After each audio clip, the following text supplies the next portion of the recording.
We're back. It's week 5, and we're going to discuss nutrition. Next week, we'll be having a guest who is an expert chef. And to prepare, we're going to go through our diets as of right now and talk about why we eat what we do and how it makes us feel and how we try to prepare. How about you, Brennan? What are you thinking? Yeah, I mean, nutrition, we've, it's a good topic to talk about. I wouldn't say I'm an expert by any means. I just try to eat what is considered healthy and avoid those things that aren't, but that doesn't mean I don't eat junk food. I love ice cream, but I'm trying to limit that right now to about 1 or 2 times a week. In high school, I used to eat ice cream pretty much every night, cookies and cream, Brighams. That's my go-to. But I mean, Davis has a diet on a different level, but mine is pretty consistent. Breakfast, I'm eating oatmeal. I have this great combination where I put yogurt in my oatmeal because plain oatmeal just doesn't taste like anything. So I mix the oatmeal and the yogurt, have some cinnamon, put some berries, like blackberries. Then I have usually an English muffin, toasted, cream cheese and jelly since we have food allergies. So that limits what we can eat. We can't eat peanut butter because we're allergic to nuts. So instead I use cream cheese. Been doing that since I was little. That's what my mom did. And then eating some cod liver oil because it's good for your, I don't even know, I just hear it's good for you. Some apple cider vinegar. Then lunch, usually just eat a sandwich, goldfish, banana, orange. And then dinner, usually have a salad. And then whatever my mom's cooking. We're fortunate that our mom cooks every night, and a big part of that is because of our food allergies. It was a blessing in disguise, even though it stinks having it and it's a hassle. We don't really eat out that much. And I think when you eat in, you tend to, or for us at least, my mom cooks healthy foods, and that allows us to have a pretty healthy diet throughout. And then some nights I'll have a bowl of ice cream with milk. Ice cream and milk, that's key. But Davis is, he's different. Yes. Would you say because we have food allergies that we eat more plain diets? Yeah, I would say so. And it keeps us away from fried foods, junk foods, most desserts we can't have because I'm allergic to eggs, nuts, and shellfish. So most desserts I can't really eat. So it forces us to eat certain foods and tends to take us away from the junk foods, which is great. I mean, growing up, I'm more in tune with my body now. So when I eat bad foods, I can feel it. I feel off. Then as soon as I start eating healthier foods, I have more energy. I've also tried to drink plenty of water, and I'm a big fan of Pedialyte right now because I'm sweating, working out a lot, so I want to replenish. I don't know any of the science behind it. All I know is it has the sodium and the electrolytes. Yes. And I'm allergic to nuts and shellfish, so I'm in the same boat as Brennan, where growing up, if it was Halloween, we couldn't eat about 75% of our candy. We couldn't always eat the cakes and desserts at birthday parties, so it's definitely hard. And sometimes you have to go sit at the peanut-free table when you're really young, so it definitely teaches you to build a little bit of character, and you always have to be really aware and know what you're eating. So we definitely have a little bit of awareness for food, but like Brennan's saying, we're not nutritionists by any means. My daily diet looks like a really strong start in the morning. I usually start with some raw spinach or salad. I'll eat plain oatmeal with maybe some raisins or blueberries mixed in, and then I'll usually have a banana, a pear, or an apple. So really basic to start out, but really good energy sources with carbohydrates and sugars to fuel me through the day. I usually work out in the morning. I'll eat either before or after, but then I really get started. My body's going full steam and I'm much more focused for the day. I'll usually eat lunch sometime between 12 and 2 o'clock, and it's probably a bigger meal, I would say. I'll eat some bread, maybe a sandwich with some meat like turkey, chicken, or roast beef packed in, and I'll get some yogurt, cottage cheese for some dairy, more protein. And I also like to eat grape nuts. One thing is when we're doing these longer distance races, a lot of times your body wears down, and one of the ways that that happens is your body loses the amount of iron in its blood, and because of that, the iron is a major carrier of oxygen. So if your iron levels go too low, you can't perform as well because your muscles don't have enough oxygen. It's a key consideration. And so after we did a marathon a couple of years ago, my body started running out of iron. So ever since then, I've been eating grape nuts to make sure that I have enough iron. Yeah. And keep it rolling. Hey, I gotta do dinner, Bren. Oh yeah, sorry. Okay, let's roll with it. But after lunch, here, I'll go from the grape nuts part so we can link it up. Nah, just keep going. Just keep it rolling. Hey, Keep it rolling. Interruptions. Yeah, next week we're working on a podcast studio. So we'll see what happens, but this is full transparency. This is the reality. Yeah, life is always good.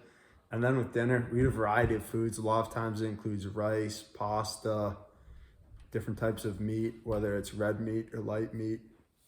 But we usually eat a salad as well. So make sure you get another helping of spinach, greens, carrots, tomatoes, and mushrooms. So it's good to wrap it up. Drink a lot of water, a decent amount of milk.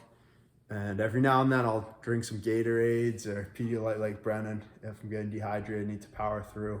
But overall, just try to eat for the long-term health. I know it's always tempting to go after the ice cream. I used to eat it every single day, just like Brennan. When I was little, I gave it up right when I got out of high school. And I don't think I've eaten it since because I'm scared if I start again, I'll be eating it every single day. And I want my heart to stay strong so I can live a long time.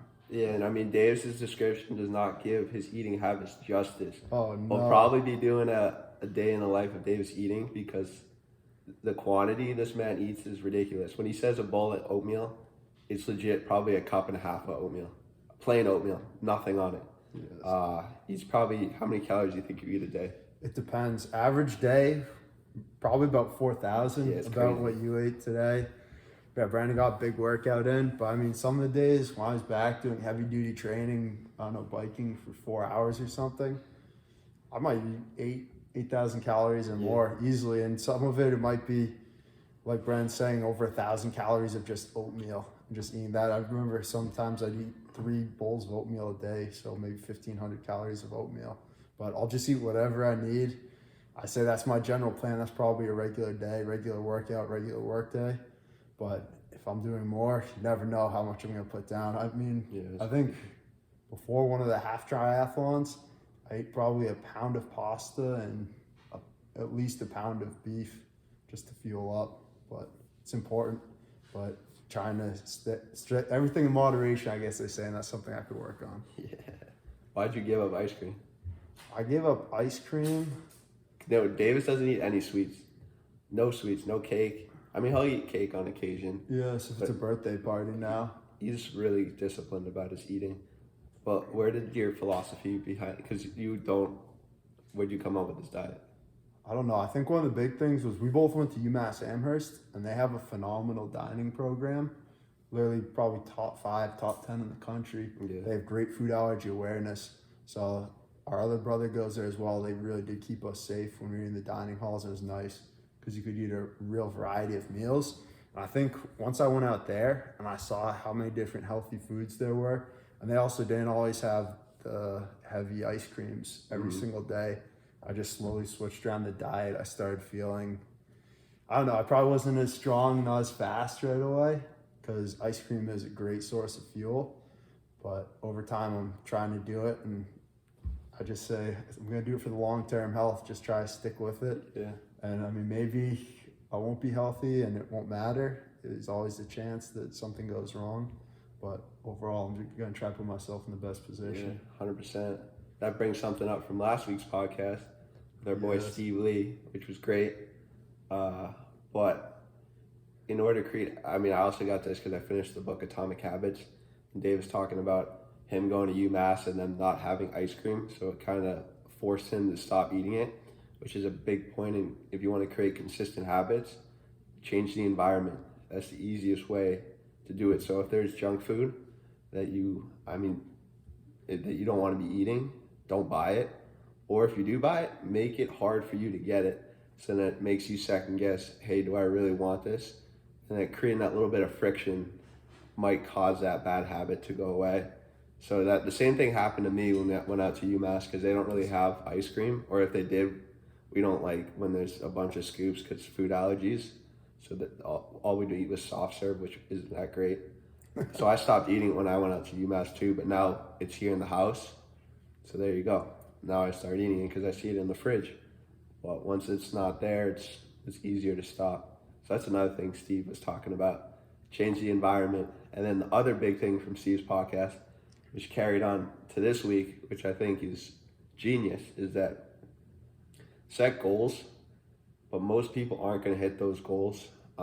That's just the way life is. But when you look at that goal and you say, hey, if I don't hit this, will all that work I put in be a waste, or will I be happy that I did it? And now that completely changed how I do goal setting. Because, I mean, somebody could say, I want to be an NBA basketball player. And the chance of becoming an NBA basketball player are very slim. But if you get to that point where it comes to realization that you're not going to be an NBA basketball player, and you look back at that journey and you're happy with it, then that's the right goal. But if you look back and you're like, dang, I wasted my life, then that's not the right goal. So you have to set goals where if you don't hit it, you're happy with the progress and what happened to you throughout. So that's how I'm going to start thinking about goals from here on out. That really stuck with me. So thank you, Steve, for sharing that last week. Sharing the wisdom. My takeaway will be a habit that Steve really promoted, and that was to use a note card and write something that's important to you, a goal that you want to achieve. And whenever you have a doubt as to what you're doing, like Brennan's saying, if you really do like the process or not, to look at it and remember why you thought that this was the right thing to do, and just stick to it. I remember there was that famous quote from Davy Crockett back in the day, make sure you're right, then go ahead. So if you're sure you're right, then just do it and just keep going after it every day, because we see a lot, just determination plays a huge factor in success if someone can hold it year over year. Heck yeah. And I just started Nick Bear's 8-week training program. So it's a hybrid program, which is between running and weightlifting. Had day one. I'll be posting every single day for the next 56 days to keep myself accountable. This is going to be tough because I'll be balancing this, working, and then also I box 4 times a week. So it's going to be very tough, but I'm going to have to grow physically and mentally. And the app is amazing. I was telling Davis, the app's sweet. Awesome. So we'll see how I do. If you want to follow my journey, I'm doing it on TikTok. Links in the description. And then also drop in the comments your takeaways from the Steve's podcast if you saw it. And yeah, last night we were watching the Pats game. So that's why we're filming this today. But Pats game was good. Hey, we're watching greatness at work in real life. I mean, you talk about Tom Brady, Bill Belichick, 2 legends in the sport of football who have worked year over year and just displayed consistent success. So great example of what hard work can do. Yeah. And we've got to make sure to watch it because it's a once-in-a-lifetime matchup probably. See a coach and a player who've had that much success go after it in a game. Unreal. Well, you got anything? Get excited for next week. Next week we got a big guest on, so make sure you tune in. And yeah, we'll see everyone next week. Hey, have a great week.